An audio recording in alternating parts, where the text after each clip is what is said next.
Hey everyone, welcome back to the channel. Today, we're diving deep into a topic that affects us all: how to spot a selfish person. We all know someone who seems to put themselves first. But how can you be sure? We're going to break down the top signs, and by the end of this video, you'll be a master at recognizing selfish behavior. This is important stuff because knowing who to trust and who might be taking advantage of you is vital. Let's get started. Have you ever noticed how someone always steers the conversation back to themselves? Like, you could be talking about your grandma winning a pie-eating contest, and suddenly they're telling you about their favorite pie recipe. That's a classic sign of selfishness. They dominate conversations, often interrupting or changing the subject to keep the spotlight on them. And it goes beyond just talking. They make decisions that benefit themselves, even if it means inconveniencing or hurting others. Group projects, dinner plans, you name it, a selfish person will find a way to make it about them. They have trouble grasping the concept of compromise, because in their world, their needs always come first. Sound familiar? Keep watching because things are about to get even juicier. Imagine this: you're feeling down, maybe you failed a test or something, and you need a shoulder to cry on. You turn to this person hoping for a little sympathy, but instead of a hug or words of comfort, they hit you with a, "Well, maybe if you'd studied harder." Ouch, right? That's a lack of empathy in action.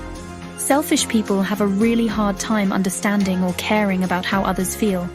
They just can't put themselves in someone else's shoes. You might see this in how they react to your problems.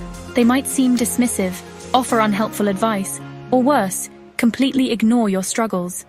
Their lack of empathy creates a wall between them and genuine connection. Okay, so maybe you don't need this person to lend you their kidney or anything, but even the smallest acts of sharing can be a challenge for them. Whether it's something simple like sharing snacks, lending a pen, or offering to help with a chore, a selfish person would rather keep it all for themselves. Now, this doesn't mean that someone who forgets to bring a dessert to the potluck once is automatically selfish. We're talking about a pattern of behavior here. It's about consistently choosing not to share, even when it's clear that doing so would benefit others. They might come up with excuses, downplay the importance of sharing, or act like they have nothing to offer, even when they clearly do. Picture this: you and your team just crushed a presentation at work. Everyone put in the effort, stayed late, and the results were amazing. But when it comes time to celebrate, one person hogs all the credit, talking about their ideas and their hard work. Sound familiar? Yeah, that's a classic move from the selfish playbook. They love taking credit for other people's efforts.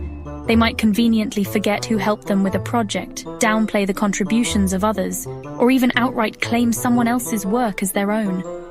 This behavior is not only unfair, but it creates a toxic environment where people feel unappreciated and undervalued. Ever notice how some people seem to need a constant stream of compliments and validation? They might fish for compliments, brag about their accomplishments, even if they're minor, or constantly try to one-up others in conversations. It's like they have an insatiable need to be the center of attention. This constant need for validation stems from their insecurity and self-centeredness. They crave external approval because they struggle to find it within themselves. They might dominate conversations, interrupt others, or steer the topic back to themselves to ensure the spotlight remains firmly fixed on them. It's exhausting, right? Thanks for watching. If you found this video helpful, don't forget to like, comment, and subscribe for more insightful content. Remember, recognizing selfish behavior is the first step to protecting yourself from its negative effects. Learning to spot these red flags can help you build healthier relationships and surround yourself with people who genuinely care. And hey, if you're guilty of any of these behaviors, don't sweat it. We all have room for improvement. Use this knowledge to become a better friend, partner, and overall human being. See you next time.